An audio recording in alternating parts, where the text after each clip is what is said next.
इस समिति का जिसने मुझे इस योग्य समझा कि मैं आज के कार्यक्रम का हिस्सा बनूं। आज 6 दिसंबर है। डॉक्टर बाबा साहब भीमराव अंबेडकर भारत रत्न, उनका परिनिर्वाण दिवस है। वो हिंदू धर्म में पैदा हुए थे, लेकिन उसमें मरे नहीं। उन्होंने कहीं लिखा भी था कि इस धर्म में पैदा होना मेरे बस का नहीं था, लेकिन मैं इस धर्म में मरूंगा नहीं। क्योंकि जितनी विषमताएं, जितनी गैर बराबरी, जितना शोषण, जितना उत्पीड़न डॉक्टर अंबेडकर को, उनके अनुयायियों को इस देश में और इस धर्म में झेलना पड़ा, दुनिया के किसी भी संस्कृति में, किसी भी देश में ऐसी मिसाल नहीं। अमेरिका में व्हाइट हाउस है जिसमें सिर्फ गोरे रंग के लोग ही प्रवेश कर सकते हैं, और जितने भी राष्ट्रपति बने सब गोरे रंग के बने। लेकिन वहां पर भी अपवाद हो गया। वहां पे भी काले रंग का एक आदमी जाकर के राष्ट्रपति बनकर के बैठ गया। लेकिन भारतीय समाज में, और आज जब हम संविधान की शपथ ले रहे हैं, तो पिछले 75 साल में परिवर्तन हुए हैं। लेकिन जिन दिनों, जिस माहौल में, जिस दौर में डॉक्टर अंबेडकर पैदा हुए, बड़े, पढ़े, जितना अपमान उनको झेलना पड़ा, मुझे कहते हुए तकलीफ है कि लगभग वो पशुओं जैसा अपमान था। उनके बचपन का किस्सा है। पशु पानी पी सकते हैं कुएं से, गाय पी सकती है, भैंस पी सकती है, गधा पी सकता है, बकरी पी सकती है, लेकिन डॉक्टर अंबेडकर को उस कुएं से पानी पीने की इजाजत नहीं थी। इसलिए सबसे पहला सत्याग्रह, बहुत कम उम्र रही होगी जब उन्होंने जल के लिए सत्याग्रह किया था। मैं पिछले दिनों राज्यसभा में था और रोहित वेमुला कांड हो चुका था। मैं हैदराबाद गया था विश्वविद्यालय, उन कारणों को जानने के लिए कि किन परिस्थितियों में रोहित वेमुला ने आत्महत्या की। मुझे जानकर के बेहद प्रसन्नता हुई कि 1 दर्जन से ज्यादा संस्थानों के कैंप लगे हुए थे। डॉक्टर अंबेडकर विचार मंच, काशीराम विचार मंच, महात्मा फुले विचार मंच, रामास्वामी नायकर विचार मंच, तो सबके झंडों के नीचे लोग धरने पर बैठे हुए थे। उसी से प्रभावित होकर के राज्यसभा में मैंने प्रस्ताव रखा ऑन हरिजन एट्रोसिटीज। मैं उन दिनों जहां रहता था, उस इलाके का नाम है लोधी स्टेट, और हिंदुस्तान का सबसे महंगा बाजार वहां पे सामने है, खान मार्केट। जो कभी दिल्ली गए होंगे वो जानते हैं। अपने राज्यसभा के वक्तव्य के लिए मैंने इस दुकान से, और आपको ताज्जुब होगा जानकर के, 1 दर्जन दुकानें वहां पर कुत्तों को पालने की है, 1 दर्जन। और किसी भी दुकान का किराया 20 लाख से 25 लाख रुपए के बीच में। क्यों श्रीकांत जी? श्रीकांत जी, खान मार्केट में जो दुकानें हैं, किसी भी दुकान का किराया 20-25 लाख रुपए से कम नहीं। तो दुकान का नाम था द जाज and the pass pet shop. मैंने उसका मीनू मंगवाया और मेरे आश्चर्य का ठिकाना नहीं था। जो साथी व्हाट्सएप पे होंगे वो आज ही जाकर के, मैं लिंक भेज देता हूं, मेरा वो वक्तव्य जरूर सुन। जो वहां पे पेट्स हैं जिनको आप कुत्ता बोलते हो, वो इतने खुशनसीब हैं कि वो मालकिन की गोदी में रहते हैं, और जो मालकिन के बच्चे हैं वो नौकरानी की गोदी में रहते हैं। इतने भाग्यशाली कुत्ते हैं जिन्हें पेट्स बोलते हो आप। उसका मीनू मैं पढ़ा तो मेरे लिए आश्चर्य था। जहां छुआछूत हो, गैर बराबरी हो, वहां पर एक पेट्स के खाने का 3 दिन का पैकेट 1200 रुपए का, 3 दिन का 1200 रुपए का, नॉन वेज वेज बोथ। उसका लंबे लंबे बाल होते हैं पेट के, उसमें कीड़े ना पड़ जाएं, जुएं ना पड़ जाएं, उसको साफ करने के लिए क्लीनर आता है जो सिर्फ 5 दिन चलता है। 800 रुपए का क्लीनर 5 दिन के लिए, लंबे लंबे बाल। उसके बाद उसको शाम का भी नाश्ता चाहिए, आपके बच्चों को मिले या ना मिले। एक पैकेट 3 दिन के लिए 250 रुपए का। एक म्यूजिकल इंस्ट्रूमेंट भी उनके लिए बना है, गाना बजाने का। कभी मुंह को यूं हिलाएगा तो म्यूजिक बजेगा, यूं हिलाएगा तो म्यूजिक बजेगा। 1000 रुपए का। आपके बच्चों को, आपके यहां तो सर्दी कम पड़ती है, जहां का मैं रहने वाला हूं वहां 2, 3, 4 तक टेम्परेचर होता है। पैट्स की जो रजाई है वो 1000 रुपए की। मैं अफसोस में था कि हिंदुस्तान की 1/4 आबादी, जिन्हें आप दलित कहते हो, जिन्हें आप आदिवासी कहते हो, क्या उनके बच्चों के लिए वो सारी चीज उपलब्ध हैं जो कुत्ते बिल्लियों के लिए दिल्ली में है? और इन्हीं सभी चीजों के खिलाफ रिवोल्ट किया था डॉक्टर अंबेडकर।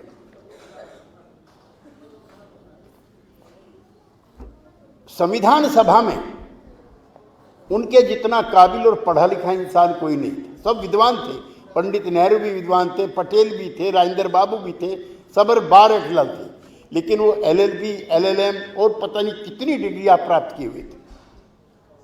लेकिन बड़ौदा की रियासत में जो उनका चपड़ासी था, वो उनके हाथ में फाइल नहीं देता था, फाइल को फेंक करके चला जाता था। कभी किसी अछूत के जिस्म का कोई हिस्सा काबिल आदमी के जिस्म से ना छूटे। मैं जब बचपन में पढ़ता था तो जो स्कूल का मेरा क्लास का टीचर था, आज की तरह से नहीं था कि जो ह्यूमन राइट्स हैं, ट्रेडिशंस हैं, कोई बच्चे को पीट नहीं सकता, मार नहीं सकता, डांट नहीं सकता, नहीं। उस समय पिटाई भी होती थी। तो हमारी जो पिटाई होती थी वो तमाचों से होती थी, और जो दलित बच्चे थे उनकी पिटाई हंटर से होती थी, ताकि नापाक अछूत के जिस्म का कोई हिस्सा, पंडित जी जो पढ़ाने वाले थे, उनके जिस्म से ना छू जाए। सुनी है दुनिया में कोई ऐसी गैर बराबरी किसी भी समाज में? इसी के खिलाफ रिवोल्ट था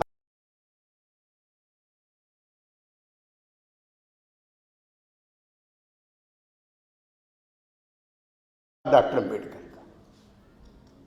और मुझे अफसोस है, जब हम अमृत महोत्सव काल मना रहे हैं, हालात बहुत ज्यादा नहीं सुधरे। हम और श्रीकांत जी पार्लियामेंट में रह लिए, बड़े बड़े दलों में रह लिए, बड़े बड़े नेताओं में रह लिए। डॉक्टर अंबेडकर को सड़क पे से उठा करके संसद में लगाने के लिए हमको 40 साल लग गए। डॉक्टर अंबेडकर की मूर्ति, जो उनका चित्र था, बाहर सड़क पे लगा हुआ था। थैंक्स टू श्रीकांत जैना, जनता दल एंड अब ऑल VP सिंह, जो हम डॉक्टर अंबेडकर की चित्र को लेकर के अंदर आए कि नहीं, जहां जवाहरलाल है जहां महात्मा गांधी है, जहां सरदार पटेल है, उनके बीच में डॉक्टर अंबेडकर को लगाओ। ये सपना साकार हुआ और उसी के साथ देश में युद्ध शुरू हो गया। मैं उनका जिक्र नहीं करना चाहता किन हालातों में पूना पैक्ट हुआ, किन हालातों में महात्मा गांधी को, जिंदगी को बचाने वाला वाहिद एक इंसान था जिसका नाम था डॉक्टर भीमराव अंबेडकर, और मारने वाला नाथूराम गोडसे था। आज 6 दिसंबर है।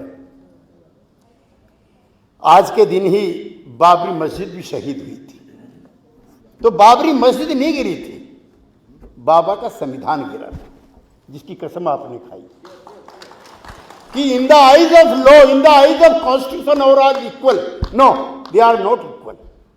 अगर इक्वल हुए होते तो ताकत के बल पर जैसे आप लोगों को अछूत बना के रखा हुआ है, उसी तरह से बाबरी मस्जिद को गिराने का काम नहीं हुआ होता।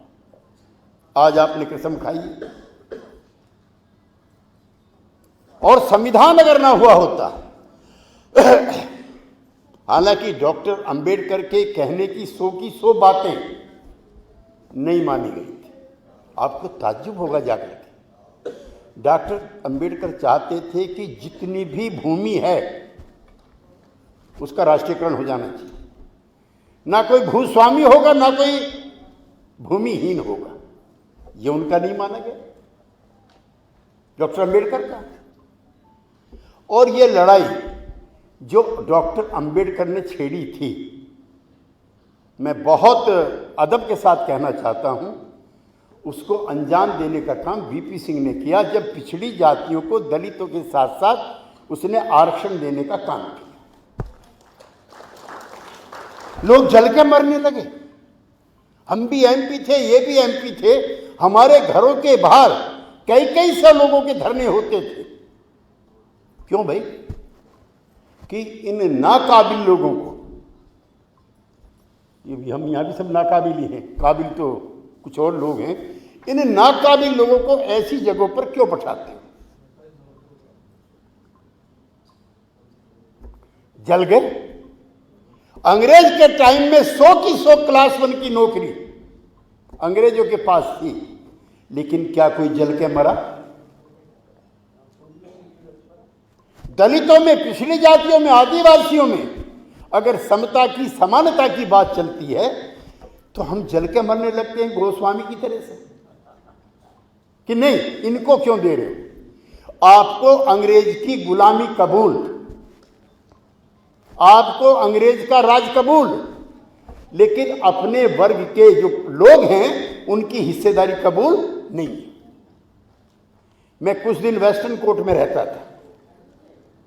जब एमपी नया नया बन के जाता है तो वेस्टर्न कोर्ट भी मिलता है, राज्य के सचिवालय भी मिलते हैं। तो साइमन नाम का आदमी, 70 साल के काले रंग का बूढ़ा, वो चाय परोसता था। तो 2-3 दिन तो मैं देखता रहा कि साइमन 70 साल का भी है, बूढ़ा भी है, काला भी है। तो मैंने कहा, साइमन तुम कब से नौकरी कर रहे हो? तो 1947 से पहले जब एमपी आते थे तो वो वेस्टर्न कोर्ट में रहते थे जहां हम रहते हैं। उसने कहा, साहब मैं तो विजय प्रकाश था। फिर मैंने कहा, साइमन कैसे बन गए बेटा? अच्छा, हमारा ये भी था कि अंग्रेज गोरे होते ही साइमन काला क्यों? तो उसने कहा, मैं तो विजय प्रकाश था और वाल्मीकि था। 1947 15 अगस्त तक मुझे कोई दिक्कत नहीं थी लोगों को चाय पिलाने में, खाना खिलाने में, वगैरह वगैरह वगैरह। लेकिन जब आपके एमपी आए हिंदुस्तान के जीते हुए, तो दूसरे दिन ही उसने पूछ लिया कि भैया जात कौन सी है तुम्हारी? उसने कहा, वाल्मीकि। उसने कहा, खबरदार अगर आज के बाद मेरे कमरे में चाय लेकर के आए। 1 हफ्ते बाद विजय प्रकाश साइमन बन गया और पूरी जिंदगी चाय पिलाता रहा। उससे किसी ने कभी नहीं पूछा कि तुम्हार कौन जात है।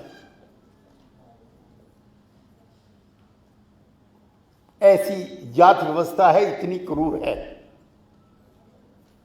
और अब ये जंग जो है ये छिड़ गई है। और मंच पे जो बैठे हुए लोग हैं उनसे मेरा निवेदन है, इसको और तेज करें। पहले जात बताते हुए शर्म लगती थी। 1931 में कभी जात व्यवस्था मजबूत थी, तब जात का विश्लेषण हुआ था, संख्या की गई थी, और तभी माना कि SC ST जो हैं वो लगभग 24%, 24.8% के आसपास। उस समय दलित का बच्चा भी जो राजकुमार था या राम कुमार था, वो सिंह लिखता था अपने आप को, ताकि अगर असली जात पता पड़ गई तो मोहल्ले में रहना मुश्किल हो जाएगा। इसलिए शेड्यूल कास्ट के लोगों ने, बैकवर्ड कास्ट के लोगों ने अपनी जात छिपाई और ऊंची जात के बन करके जीवन यापन किया, जो अब आंकड़े बताते हैं। मंडल कमीशन के बाद 52.4% के करीब पिछड़ी जातियां, 24.8% SC और ST। लेकिन ये आंकड़े गलत हैं। इकोनॉमिकली वीकर सेक्शन के लोगों को जब 10% का आरक्षण दिया, मेरे मित्र श्रीकांत ने मुझे बताया, मेरे लिए खबर थी कि उड़ीसा में तो 6% भी अपर कास्ट नहीं है, फिर 10% का आरक्षण किस लिए दे रहे हो? ये मेरे लिए खबर थी। उससे पहले मुझे पता नहीं था कि उड़ीसा में 6% भी आदमी अपर कास्ट का नहीं है।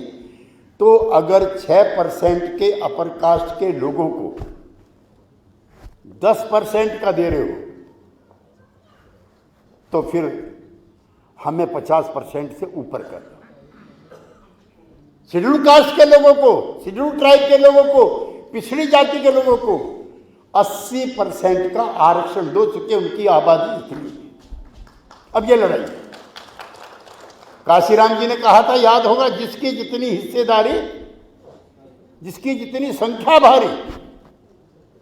शेड्यूल कास्ट के लोगों की, शेड्यूल ट्राइब के लोगों की संख्या 25% से ज्यादा है। जितनी है उनको उतनी दो। पिछड़ी जाति के लोगों की संख्या 60% के आसपास है, उनको उतनी दो, और इसके लिए जातिगत जनगणना कराओ। आपको पता है कि जो बाज है, बाज जानते कि नहीं? चील, बाज क्या बोलते हैं, उसकी भी गिनती हो रही है। उसमें सरकार चिंता व्यक्त कर रही है कि इनकी संख्या क्यों कम हो रही है। आपकी जानकारी है, उल्लुओं की गिनती हो रही है कि उल्लुओं की संख्या घटी या बढ़ी, लेकिन SC ST बैकवर्ड के लोगों की गिनती नहीं हो रही। आपको उल्लुओं से और गिद्ध से और चील से भी खराब मान लिया। इसलिए हम कहना चाहते हैं कि जनगणना हो और जात के आधार पर हो, और जिसकी जितनी जात निकले उसकी उतनी हिस्सेदारी हो। आज ये कसम लेकर के यहां से जाना है। डॉक्टर अंबेडकर का सपना यही था, जो संविधान की शपथ अब दिलाई है, उसमें जो भी शोषित है, जो भी पीड़ित है, जिसमें भी जुल्म है, जिसमें भी जाति है, उनकी व्यापक एकता बनाओ। बाबा साहब ने कहा था कि सबको अपने अपने धर्म को, अपने अपने रीति रिवाजों को मानने की आजादी है। कल रामपुर में चुनाव हुआ, मैं वहीं से MP रहा हूं, पश्चिमी UP से। जो बुरके में लोग थे, जो गोल टोपी में लोग थे, उनको वोट डालने नहीं दिया गया। तो डॉक्टर अंबेडकर का तो संविधान भी और लोकतंत्र भी बेकार हो गया। और आपके यहां का मुझे पता नहीं, कई राज्य ऐसे हैं, अब थोड़ा फर्क पड़ा है, जहां शेड्यूल कास्ट के लोगों को वोट नहीं डालने दिया जाता था। शेड्यूल कास्ट के वो लोग गए वोट डालने के लिए, उनसे पूछा कि कौन हो, यूं अमुक हैं कि तुम्हारी वोट डल चुकी। इसलिए तय करो कि घुट घुट के मरना है या सम्मान के साथ जीना है। ये फैसला आप लोग करें। इतनी लंबी गुलामी की उम्र इस्लाम में, क्रिश्चियनिटी में, जूइश में, किसी भी रिलीजन में अगर हो तो बताओ मुझको। 3-4 हजार साल से मैं कई लेख उस पर लिख चुका हूं, इसलिए आज आपको बता रहा हूं तकलीफ के साथ। एक पूरी कौम सर पे पखाना ढोती है 3000 साल से। जब मैं उसकी गहराई में गया, पार्लियामेंट में भी, पार्लियामेंट से बाहर भी, तो जो सीवर सिस्टम है उसके अंदर उसको वाल्मीकि को भेजा जाता है और कुछ शराब भी उसको पिलाई जाती है, क्योंकि बदबू अंदर इतनी है कि सामान्य आदमी अंदर नहीं जा सकता। और उसमें 5 तरह की जहरीली जो गैस है वो निकलती है। अंदर जो गया, आपने सुना होगा, अपने उड़ीसा में भी सुना होगा, मैं दिल्ली में रहता हूं, वहां का सुना है, गाजियाबाद का, गुड़गांव का, नोएडा का। हर 15वें दिन 10-15 आदमी सीवर में सफाई करते हुए मरते। अपने बच्चों को भी पखाना साफ करने में जिन लोगों को दिक्कत होती है, उन्होंने रेलवे स्टेशन पे कुछ लोगों को पखाना साफ करते हुए देखा होगा। इसलिए डॉक्टर अंबेडकर ने कहा था कि इस अन्याय, गैर बराबरी धर्म के अंदर में पैदा हुआ, लेकिन इसमें मरूंगा नहीं। यही तकलीफ थी डॉक्टर अंबेडकर की। आज उनकी परिनिर्वाण दिवस है। मुझे प्रसन्नता है कि इस दिन को हम संकल्प दिवस के रूप में भी मनाते हैं। कसम खाते हैं, आप लोगों को भी कसम दिलाना चाहते हैं, जिले जिले में धरने रखो। ये मुल्क तुम्हारा है, संख्या तुम्हारी है। ये तो डॉक्टर अंबेडकर संख्या बहुत करा रहे थे आपको,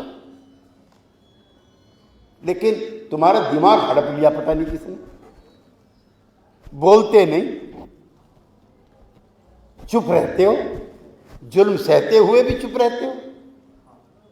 वैसे भी इसलिए आज का संकल्प है, जातिगत जनगणना कराओ और जिसकी जितनी संख्या हो उसकी हिस्सेदारी कराओ। आपको ताज्जुब होगा जान करके, बैकवर्ड कास्ट का एक भी सेक्रेटरी सेंट्रल गवर्नमेंट में नहीं है। शेड्यूल कास्ट के भी क्लास 1 में, क्लास 2 में जितना नौकरियों में लोग होना चाहिए था उतना नहीं है। कहते हैं इनमें काबिल लोग नहीं है। काबिल तो हैं, इनकी जात खराब है। तो ये भी कसम खाओ कि जात की श्रेष्ठता का बोध खत्म करके ही रहेंगे। ना कोई छोटा होगा, ना कोई बड़ा होगा, और जात के आधार पर जो भेदभाव होंगे उसको मिटाएंगे। इसका संदेश है 6 तारीख का।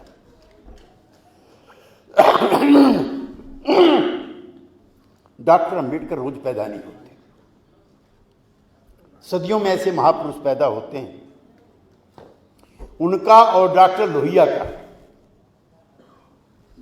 जो समाजवादी आंदोलन के नेता थे, बड़ा करीब का रिश्ता हो गया था आखिरी दिनों में। डॉक्टर लोहिया की डॉक्टर अंबेडकर की कई मुलाकातें हुई और रिपब्लिकन पार्टी और समाजवादी पार्टी को मिला करके एक पार्टी बना करके चलाओ, ऐसा भी संकल्प हुआ था। डॉक्टर अंबेडकर की कम समय में मृत्यु हो गई, लेकिन उसके बाद भी वो संकल्प और इरादे कम नहीं हुए। मेरे मित्र श्रीकांत जानते हैं, पार्लियामेंट के चारों तरफ 4-4, 5-5 किलोमीटर की दूरी पर आज नीले रंग के झंडे फहरा रहे। कोई 200 जगह टेंट लगे होंगे कम से कम। तो ये आग तो जल गई है। एक शेर पढ़ना चाहता हूं, बिना क्रांति के आग लगे ना, बिना क्रांति के आग लगे ना, मिटेगी ये तकरार नहीं, इसलिए बगावत चाहते हैं, अन्याय हमें स्वीकार नहीं। बहुत बहुत धन्यवाद।